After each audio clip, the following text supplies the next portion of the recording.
telling them to do that because I have to be there and cheer for them, right? So they were done, didn't want to do treadmill. So we started experimenting with these complexes, mainly because there's also very lack of space in a lot of the gyms in New York. If you try to, at peak time, go from one place to the next, you normally have like your corner and that's it. So these also worked. No joke, Tyler, it's crazy. They're There's packed, people huh? everywhere. And Why do you think I have a garage gym? Nobody can. I know. But nobody has garages in New York, right? What's a garage?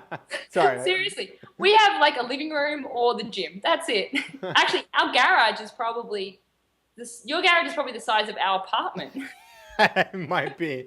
It's about 500 square feet. Yeah, 450? something like that. It's like half the apartment or a quarter of the apartment. You know, it's like. Oh man, I tell you. So this was just a really fun way to spice it up and Sure. challenge people. Yeah. And to train their entire body as well. You know, I found that just doing intervals, it's only really hitting your legs most of the time. Unless you get like on the rower or on the VersaClimber. Have you been on the VersaClimber?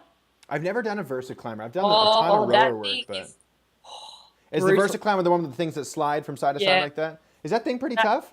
Oh my God, Tyler, that was so. My boss, the first day of work in New York, he put me on the VersaClimber. He said, "Okay, you got to do 5 minutes." After 30 seconds, I was like, I couldn't walk. Oh wow. This thing is like total body destruction. It's if you ever at the gym and you see a VersaClimber, like jump on it and do some sprints. Okay. 1 minute, you'll be toast. Okay, it's on my to-do list. VersaClimber. Yes. But it's really cool because you could just do like 5 sprints. Even if you just do 45 seconds, a minute, have a break. Whew, that's a seriously tough conditioning workout. Oh, you don't have to convince me. I'm all about fast twitch. Like if I could go 500-meter rows with a minute or two rest in between each one, that's my type of cardio right there. Oh, you know, that's awesome. I love that stuff. I love that kind of stuff too. You know, that and just some metabolic more than circuits. a minute though. Yes, I'm glad you mentioned kind of using the full body because you're totally right. People get into this interval training. They reference the scientific studies that a lot of people use, and they're like you said, they're talking about cycling or sprinting on ice skates, right? Yeah. You know, things like that, right? And What's ice skates? What's ice skating? Yeah, and so people need to know that you can do this type of training with high intensity exercises. What are the best exercises that you see people using that maybe they don't know about? You mentioned complexes and things like that, so maybe you can... Yeah, I mean, I think, to be honest with you, one of the best exercises, it's actually a body weight exercise, and it's doing a walkout. So you basically bend from your hips, you walk your hands out to a plank. Then you could do a push-up, you could do a T-rotation, you could add in some leg moves. Sure. And that is one of the best total body exercises that, you know, I use with people because, first of all, it's body weight, but it's just a really... great way to create this metabolic flush. So basically it just means you get blood from your legs that whooshes straight to your head and then back down again. And you do a set of like 10 of those or even, 45 seconds to a minute and just do rounds of that. It's like a great conditioning exercise to either add in as a warm-up. Sometimes people can just do that as a warm-up to get the blood flowing. Sure. Or you can go all in and like add it into a conditioning circuit. Okay. What's the most metabolic bodyweight exercise that you use in your opinion? What is the most metabolically demanding?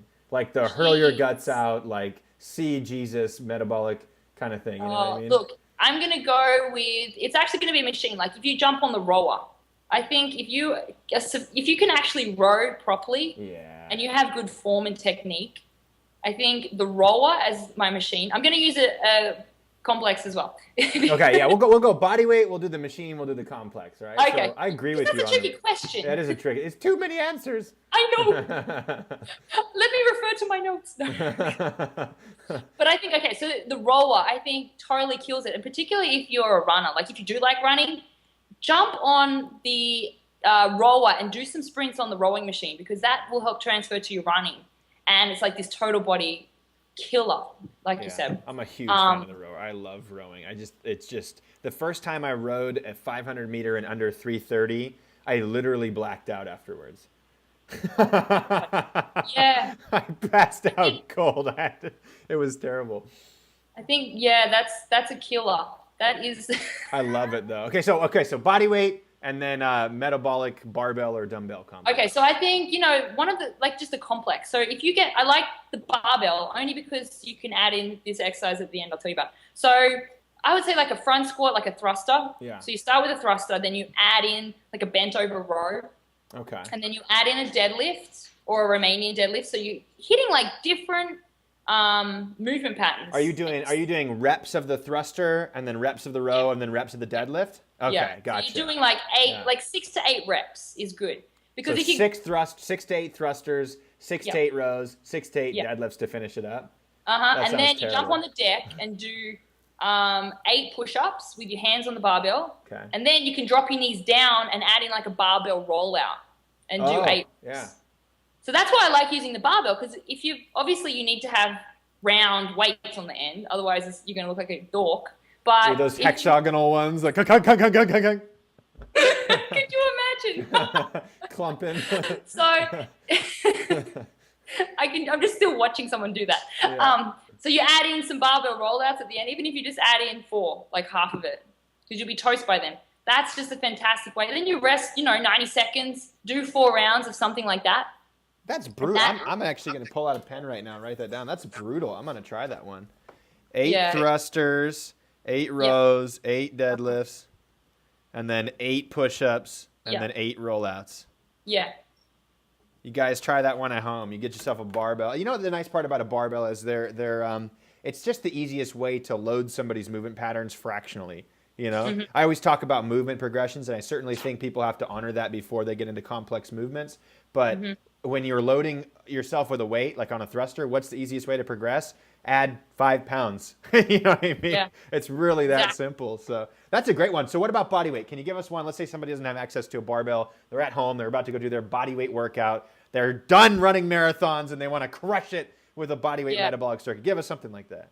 So I really like with the body weight circuits is to go for timed reps. Okay. Because if you just everyone's relative in terms of their strength, and you can always add more weight to one of the other, like the complex I just told you about, so that you can make it more challenging. But for body weight, if you always go for reps and just manipulate the time of the circuit, you can always continue to get better by like going for more reps. So now you can see I'm like competitive and stuff. But right. It really helps you to accelerate your workouts when you adding in these kind of like challenges and tracking your results, because you'd be like, hey, last month I only got out like 15 and now I'm getting 20. So you're tracking the density of each interval, right? The amount of work you get over time. Yeah. Yeah. Okay. And also it's important in these types of circuits to give yourself a bit of rest. Sure. So I always think like a ratio of 3 to 1. 3 to 1 is good.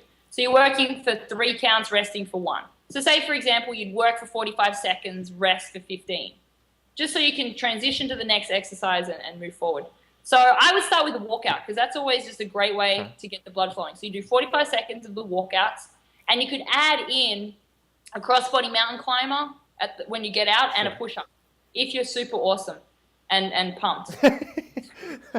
If you're awesome, you can add that in. Okay. Yeah. Okay. But that's it. If you can't even do the walkout, don't add in all the extra accessories. Sure. Because it's like a progression. You only get to do that when you can rock the basic movement. Right. So we do walkouts. And then you could add in a prisoner squat.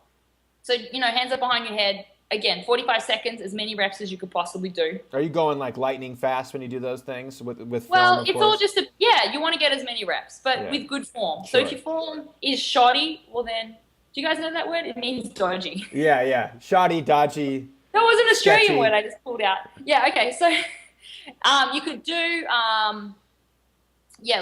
body weight prisoner squats. And then you could jump back down on the deck and you could add in T push-ups. All right? So you could push up, T rotation, again, 45 seconds. Yeah. And then finishing off with lunge jumps. So you're doing the alternating lunge jumps. But you'd only want to do 10 to 12 altogether. Okay. So you don't do 45 seconds. So you do 45 seconds, 45 seconds, 45 seconds with that 15-second rest, and then 10 to 12 lunge jumps at the end. Now, when you do these circuits, do you typically rest more at the end and then repeat, or do you just rest? You rest for 60 seconds. I mean, that's pretty standard. You need time to recover. And if you need more time to rest, I think if it's going to make your the intensity of your interval better, and you have extra time, then just rest a little. Yeah. You know when you're going all in and you're just not performing. So that's when you need to stop, and that's when it's game over, so you can recover. But again, it's like that afterburn. If you pace yourself for the workout, you're just going to get paced results. It's not going to happen. Yeah. I feel you. It's like you're better off going all in that first round, like with all your energy, and then, figuring it out from there. That's what I always say. Just focus on the next exercise you're going to do. Because if you start thinking about the whole workout, you're like, oh my God, I got to do this, I got to do that. Oh, how the hell am I going to do it? Just think about one exercise and one set or whatever it is you've got coming up. Yeah, that's a better way to go about it. Like a lot of this cross-training stuff I see people doing, kind of going more towards the longer beat-down workouts. And those to me are a little bit more similar to like a marathon than they are to like a true sprint. And I'm seeing not enough people doing a really good rest period.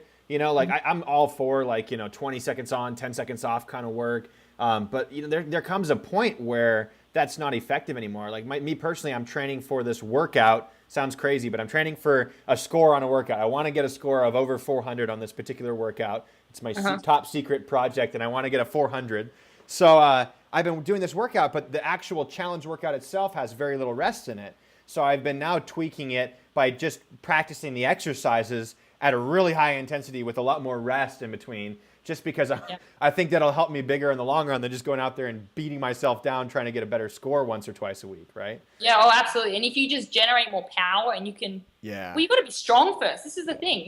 You can't do this if you're new. You need to have a base strength. You need to have a foundation to produce power, because that way you're going to be able to recover better. You've got more muscle. So that's such a good point. That was such a good point. I can't believe we didn't start the conversation.